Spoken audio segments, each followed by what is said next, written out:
Bem-vindos catadores, hermanas e hermanos, companheiros de luta. Olá, catadores e catadoras, companheiros e companheiras de luta de todo o Brasil. Está no ar mais um Caminhar é Resistir e Se Unir é Reciclar, o informativo do MNCR. Reciclando coisas e reciclando a vida. Eu sou Fagner Jandrei. E eu sou Jennifer Thaís. Resistir com trabalho e organização, a nova sociedade construir. Nesta edição, vamos conversar sobre Previdência Especial para catadoras e catadores. Nossa categoria tem dificuldade em pagar a contribuição do INSS e acessar a Seguridade Social. Há muitos anos, o MNCR vem lutando para que nossa categoria seja enquadrada como segurados especiais da Previdência, pagando taxas menores. Trilhar novos caminhos, vencer os preconceitos. A PEC 309 é um projeto de emenda constitucional que busca garantir esse direito e está em tramitação no Congresso Nacional. Mudar a realidade. Para falar sobre esse tema, conversamos com o companheiro de luta Gilberto Chagas, que é catador e militante do MNCR em Minas Gerais. Também falamos com a catadora e militante do MNCR no Distrito Federal, Aline Souza. A deputada federal Érica Cocai conversou com a gente sobre o andamento da tramitação na Câmara Federal.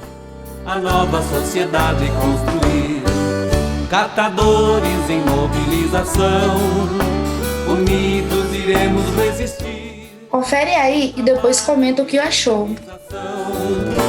A nova sociedade construir. Meu nome é Érica Cocai, eu fui eleita deputada federal aqui pelo PT do Distrito Federal. Eu estou no meu terceiro mandato como deputada federal, mas antes eu fui por 2 vezes deputada distrital. Eu tive a oportunidade de conhecer a realidade dos catadores e catadoras aqui do Distrito Federal e, por que não dizer, também um pouco da realidade de catadores e catadoras de todo esse país. E é por isso que eu tenho uma profunda admiração por todos os que estão envolvidos numa luta para estabelecer dignidade para estes trabalhadores e trabalhadoras que são agentes ambientais. Nós estamos falando tanto de meio ambiente. Aliás, o presidente da República teve até que mentir num fórum internacional para dizer que cuidava do meio ambiente, cuidava das florestas, porque o meio ambiente passou a estar na agenda de todos os países do mundo. É preciso entender que o meio ambiente ele é fundamental, inclusive para a produção agrícola no Brasil. Quando estava queimando a Amazônia, escureceu o céu de São Paulo durante o dia, parecia que estava de noite. Quando você desmata, quando você polui os rios, quando você não cata ou não tem a destinação do que não é lixo, mas que é resíduos sólidos, vai fazer com que você não tenha a natureza e não tenha o meio ambiente sendo preservado. Portanto, catadores e catadoras são agentes ambientais fundamentais para que nós possamos ter inclusive a noção de que tudo pode ser reciclado, ou grande parte das coisas. E foi em função disso que nós constatamos que de cada 10 pessoas, trabalhadores e trabalhadoras no Brasil, antes da pandemia, porque o quadro está mais agravado agora, mas de 10, você tinha 8 que tinham direito a alguma forma de previdência. E você tinha de catadores e catadoras o inverso. 8 não tinham nenhum tipo de proteção. Eu vi a catadora que foi vítima de um acidente que não foi considerado acidente de trabalho. Se tivesse com carteira assinada, seria considerado um acidente de trabalho. Mas que foi vítima do acidente, veio a óbito. E o que aconteceu com seus filhos? Sem nenhum tipo de proteção. Quando a gente fala de previdência, muitas vezes a gente pensa em aposentadoria. Mas previdência é mais do que isso. Previdência é o direito ao auxílio maternidade, previdência é o direito ao auxílio doença, É você poder assegurar que o trabalhador, no momento em que ele esteja incapacitado para o trabalho, esteja adoecido, ele possa ter direitos. Eu já vi catadoras carregar meninos de 1 mês, de 2 meses, porque tem que trabalhar, porque não tem direito ao salário maternidade. Por isso nós fizemos uma proposta de emenda constitucional, uma proposta para mudar a Constituição. Essa discussão toda começou com um projeto, à época do senador Rodrigo Hollenberg, que fez um projeto para assegurar este direito aos catadores e catadoras, de um percentual do que você fatura, você destinar para a Previdência. Ou seja, uma condição diferenciada para catadores e catadoras poderem ter acesso à Previdência. E aí nós chegamos à conclusão que tinha que mudar a Constituição. Então nós fizemos um projeto de emenda constitucional para que nós tivéssemos o direito de estarmos assegurando a previdência para catadores e catadoras.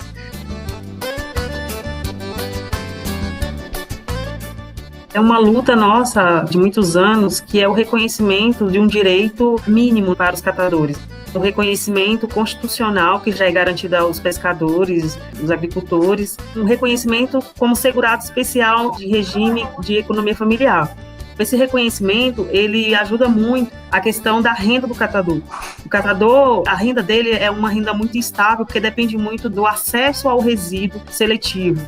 E quando você trabalha e você não sabe o quanto você vai receber para você arcar com suas contas, e ainda você precisa de ter essa garantia do recolhimento dessa guia para você ter acesso a um direito de proteção social, e isso faz com que muitos catadores não tenham acesso a esse direito porque não tem uma condição de arcar com essa guia. Ou ele tem a renda dele para ele arcar com essa folha e garantir esse direito, ou ele tem que trabalhar para poder se sustentar, com a sua própria sobrevivência. Então a PEC, ela traz esse reconhecimento de que o catador, ele tem que ter um reconhecimento diferenciado do que é feito hoje. Hoje as cooperativas, elas têm que ter o recolhimento de 20% do salário mínimo da produção do catador, sabendo-se que muitas famílias de catadores, muitos catadores não conseguem nem atingir esse salário mínimo, principalmente por conta desse não reconhecimento da contratação dos serviços prestados. No caso de associações, o recolhimento se torna muito maior ainda, que são 31%.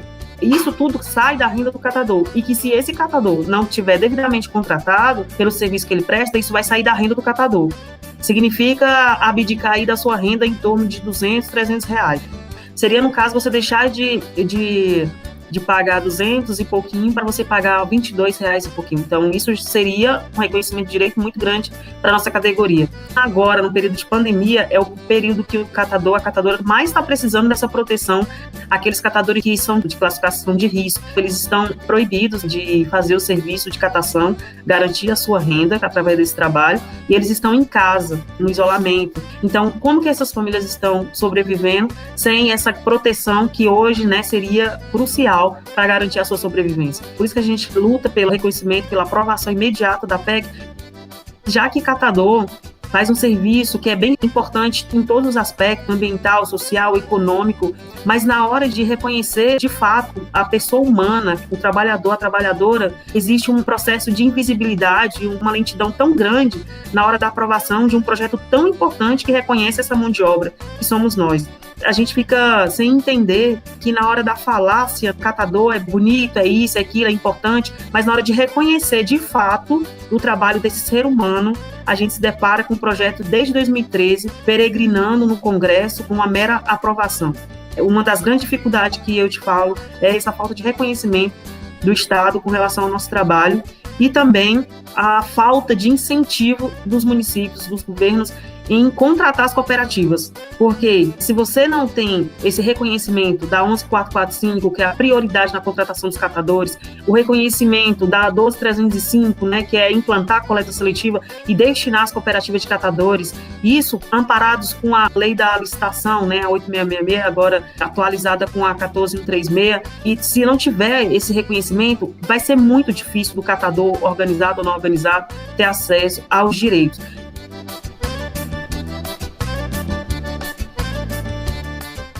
A gente está vivendo esse momento de pandemia, muitos serviços foram fechados e a coleta seletiva das associações, das cooperativas, foram um desses serviços afetados pela pandemia.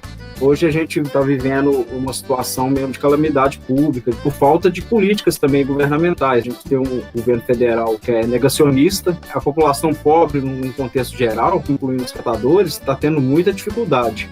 A renda caiu bastante, a gente vem vivendo períodos de crise desde 2016, a questão da especulação, do material reciclável, né, essa oscilação, esse sobe e desce, mais desce que sobe. Então o material reciclável por si só, ele não paga toda a operação dos galpões, das cooperativas, das associações.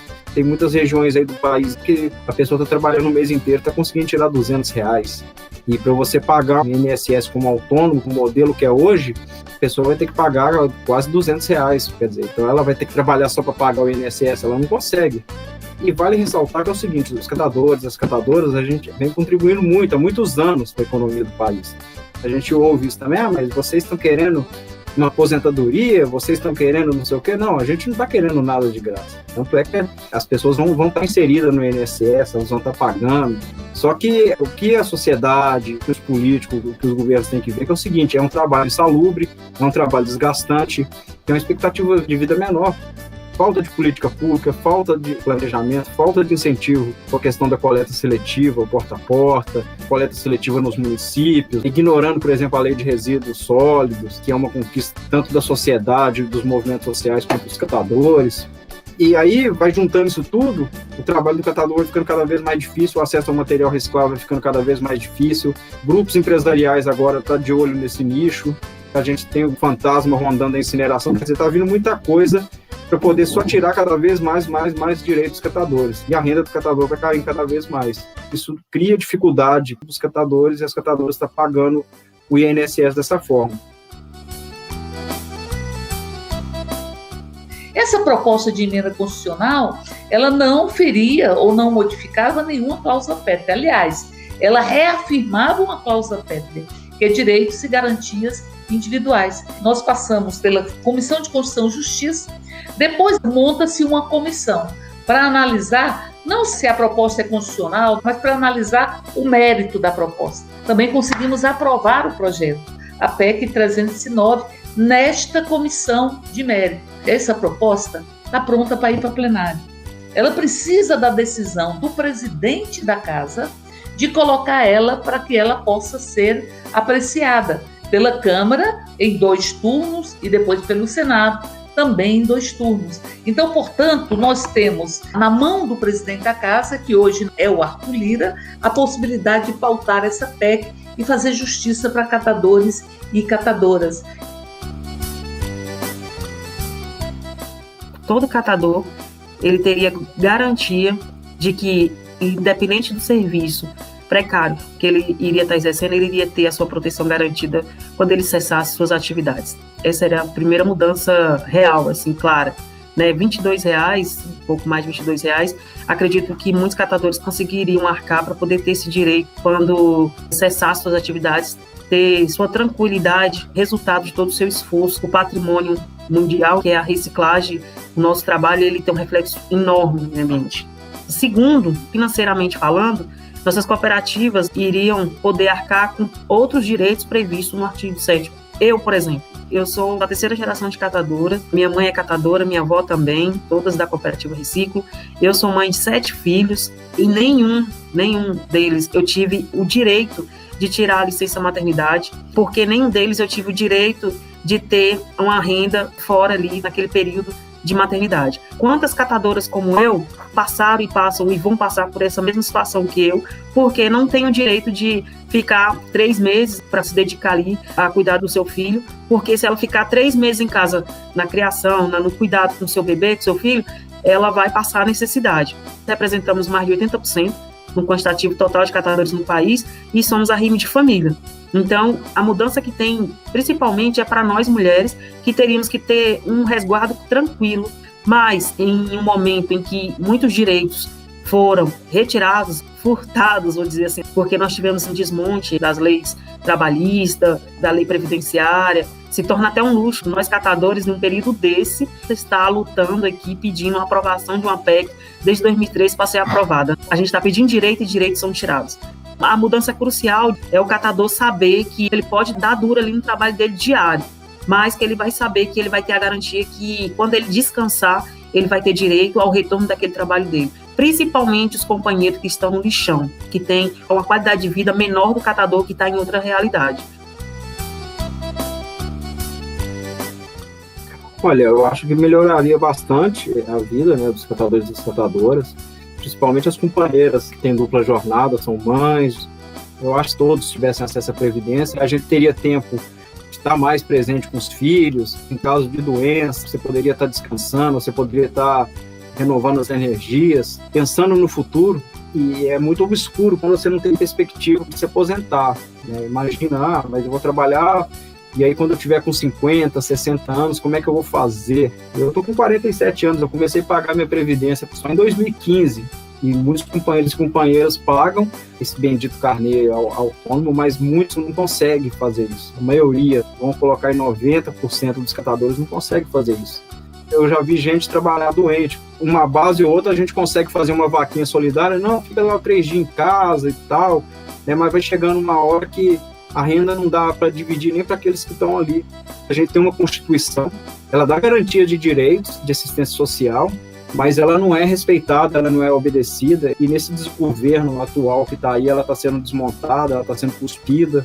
É um governo muito bélico, né? Não é um governo pela vida, é um governo pela morte. A gente está vendo isso nessa pandemia, a gente está vendo isso nos hospitais, faltando oxigênio, gente morrendo. Tem catadores idosos que são um grupo de risco, e às vezes tem que ir para a rua trabalhar, correr atrás do pão. Tem gente com 60, 70 anos aí que está nessa luta.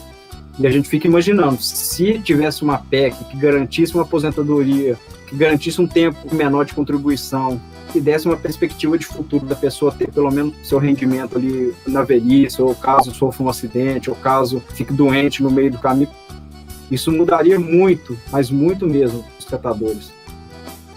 Um desgoverno, que é a primeira medida dele, é acabar com o Ministério de Trabalho e Emprego, dar seguimento a uma reforma que aumenta o tempo de contribuição das pessoas, que tira a garantia de muitas pessoas se aposentarem ou estarem seguradas. Muita gente foge para o MEI, né, que é R$60 e tal.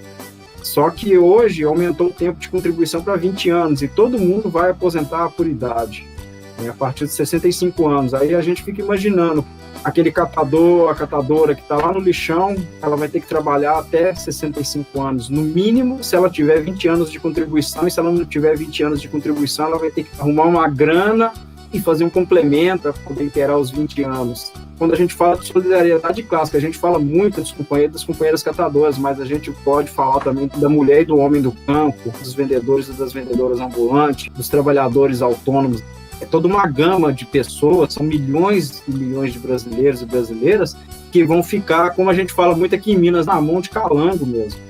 Então, essa reforma da Previdência, né, igual eles ficam falando aí, por exemplo, nos noticiários, quando vocês ouvem falar assim, o mercado está nervoso, as reformas estão sendo feitas, os empresários, todo mundo que fala de reforma de Previdência, todo mundo que fala de reforma econômica, todo mundo que assiste o telejornal, olha, a mídia pode reparar bem, quem está falando disso? Empresário, banqueiro, banco, que cobra juros altíssimos. E aí, eles ficam falando assim, tem que ter um teto de gastos, o governo não pode gastar, tem que sobrar mais grana, porque a máquina tem que estar enxuta. Isso tudo é para pagar dívida pública, dividendos, paga os bancos lucram um monte de grana, aí divide tudo para os acionistas. Aquela meia dúzia de pessoas fica feliz e o grosso da população fica infeliz e pagando esse preço. A reforma da Previdência vem nesse negócio, a reforma trabalhista, você lembra quando eles falavam, gente? Vai gerar mais emprego, a reforma trabalhista vem aí, vai gerar mais emprego, vai gerar mais trabalho, tá todo mundo aí batendo de Uber, todo mundo batendo de carrinho de catador, todo mundo vendendo bolo de pote. Aí eles chamam as pessoas, os empreendedores, que lindo. Isso tudo é para poder tirar recurso para poucos. É isso que é a reforma da Previdência, é isso que é o desmonte dos direitos, é isso que é o fim do Ministério do Trabalho e Emprego. Tudo isso veio para poder ferrar com o povo pobre. E os catadores, que são aquela grande base da pirâmide, que joga 90% do material para a indústria de transformação, que ajuda na limpeza urbana dos municípios, esse catador e essa catadora vai ter que trabalhar mais e mais e mais e mais para ganhar cada vez menos. Nós enfrentamos um golpe. E todas as negociações que nós estávamos fazendo com o governo se desconstruíram, e aí nós perdemos a possibilidade de diálogo. E depois do golpe contra Dilma, nós tivemos a prisão de Lula, que hoje o Brasil inteiro está vendo que foi uma prisão injusta. E nós sabemos o que foi Lula no que diz respeito a catadores e catadoras. Foi no governo Lula que nós conseguimos os terrenos, fez a coleta seletiva na Esplanada, começou a trabalhar com uma proposta de coleta seletiva, de estimular as cooperativas, de estimular toda a cadeia. Então, em todo esse processo, nós tivemos muitas dificuldades de estabelecer uma negociação com o governo. Mas eu acho que agora nós vamos ter que voltar a ter essa discussão com a presidência da Casa para fazer um grande movimento para que nós consigamos pressionar o presidente atual da Câmara para que ele coloque essa discussão em votação. A gente vai ter que enfrentar muita coisa. A gente vai ter que enfrentar o parlamento, que os deputados estão se vendendo, né? Eles tiraram o dinheiro da aposentadoria das pessoas para dar para emendas de parlamentares nesse último orçamento. O governo comprando os parlamentares. Nós queremos comida no prato, mas queremos também vacina no braço. Todas as pessoas que precisam do trabalho presencial estão correndo risco nesse momento. Por isso a importância de que vocês possam ser priorizados também no processo de vacinação. Nós estamos com um projeto que assegura uma série de segmentos para ter priorização na vacinação, e nós temos que colocar catadores e catadoras dentro dessa prioridade, porque são segmentos expostos. E aí eu sugiro que nós façamos uma audiência pública e façamos uma programação. Vamos fazer uma audiência pública aqui, vamos fazer outra audiência pública lá, vamos fazer uma campanha, uma petição para ser assinada, montar uma frente parlamentar em defesa da aposentadoria especial para catadores e catadoras, para ir aumentando a pressão. A gente vai vendo que tem governos e governos. Tem governo que cria leis para garantir o direito e tem governos que desconstrói, retrocede e tira direitos. São direitos que estão resguardados na Constituição Federal. E se a Constituição Federal é a carta-mãe, o documento supremo, por que vem projetos complementares que não reconhecem ela? E hoje eu faço a pergunta, o que mudou após a aprovação da reforma da Previdência, após a reforma trabalhista? O que mudou? Estamos em uma crise sanitária. Não se fala mais em reforma da Previdência, não se fala mais em reforma trabalhista, pouco se fala em reforma administrativa. Agora que o trabalhador, que teve sua metodologia de trabalho alterada devido a esse período de pandemia, agora é que ele mais precisaria desses direitos. Depois dessa aprovação, o que mudou? Faça essa pergunta para você que apoiou essas reformas e que dependia do direito que estava antes dessa reforma. Tudo que pudemos fazer a gente fez, mas nem tudo está perdido. Nós catadores somos a resistência, a gente está na luta 24/48 sempre, e a gente sabe que nem tudo é engessado, né? Tudo depende do povo. O povo é a força maior. E se o povo tiver a consciência de que ele pode garantir esse direito, aí a gente vai longe. Ninguém está no poder por se eleger por si próprio. O povo elegeu quem está lá. Então, quando a gente se omite, ou a gente não aparece, ou a gente tem uma escolha errada, a gente vai pagar por isso no futuro. E o futuro é agora. O futuro de 14 milhões de desempregados, o futuro de pessoas passando necessidade, o futuro da grande quantidade de pessoas na margem da linha da pobreza em período de pandemia, é o reflexo, é a resposta do ato no passado. A vida exige de nós muita coragem, né? Muita coragem. E nós estamos vivendo um momento com muitos desempregos e muito trabalho análogo ao trabalho escravo. É como se a gente não tivesse uma abolição da escravidão, esses pedaços da escravidão no nosso dia a dia. A gente precisa tirar isso, a gente precisa superar todas essas mazelas. E o presidente da República, ele nega a realidade e diz que está tudo muito bem. Está tudo muito bem para os banqueiros, está tudo muito bem para ele, talvez, ou para a sua família, que está protegida. E essa reforma administrativa, ela não atinge só o servidor público, ela vai atingir o Estado. O Estado só vai poder atuar onde a iniciativa privada não quiser atuar. A iniciativa privada só vai atuar onde dá lucro. Ela não vai atuar para favorecer o conjunto da população. O presidente da República, ele disse, o prefeito tem que chegar, demitir todo mundo e contratar quem ele quiser. Então vai ser tudo os amigos do prefeito, para proteger o prefeito e não proteger a população. Então eles vão cometer um atentado contra um Estado que a gente demorou muito tempo e sofreu muito para construir. Enfrentamos mais de 20 anos de ditadura, com muita gente ainda desaparecida, para termos essa Constituição que fala em democracia e em proteção social. Por isso os desafios são imensos, mas a gente vai dar conta deles, porque esse povo brasileiro é filho das casas grandes, mas é filho de Zumbi, é filho de Dandara, é filho de Marielle Franco. Nós ainda temos muitos desafios para fazer desse Brasil um país que seja justo com seu povo e não tenhamos um Brasil que esteja a serviço de quem lucra, a serviço da elite, a serviço dos velhos dominadores. A nossa maioria, sabe, quando a gente adquire, é quando a população se envolve. Uns dizem que não querem se meter em política, mas a política entra dentro da sua casa, estabelece o que você vai comer, ela estabelece se você vai ter direitos ou não, se os seus filhos vão poder sonhar com um futuro melhor ou não. A política é fundamental, por isso que o Papa Francisco diz que a política é um ato de caridade. A política, quando ela é desvirtuada, ela atenta contra o povo. E o povo participar da política significa que o povo não vai permitir que a política seja utilizada contra ele. Não querem votar o auxílio emergencial, porque nós temos a proposta dos R$600. Eles não querem colocar lá a sua digital e mostrar a cara de que eles votaram contra os R$600. Querem esperar ela caducar, ela tem 4 meses de duração. E o auxílio é para 4 meses. Por que eles não fazem até o final da pandemia? Não, eles fazem 4 meses, que 2, 3 meses, 4 meses, que eles ficam sem pagar nenhum auxílio, eles economizam as custas da dor do povo brasileiro. Ficamos janeiro, fevereiro e março sem nenhum auxílio. Mais de 10 milhões de brasileiros e brasileiras sem renda. E eles economizando para colocar na mão de banqueiro, porque mais da metade do orçamento brasileiro vai para pagar banqueiros. Veja que agora nós conseguimos derrotar o governo numa proposta, na verdade, derrotar os aliados dos empresários. Eles queriam anistiar a dívida dos empresários, dos grandes empresários, do Norte e do Nordeste. Nós conseguimos impedir que isso aconteça. Então a gente tem muita força, só que a gente tem que ter consciência dessa força e se colocar em movimento. Como diz Rosa Luxemburgo, a gente só percebe as correntes que nos prendem quando a gente se coloca em movimento. A vida exige de nós coragem para lutar. Lutemos como catadoras e catadores para transformar este país e para tirar da presidência da República quem pisoteia o povo brasileiro, quem ignora o povo brasileiro e só pensa em proteger sua família e os seus amigos.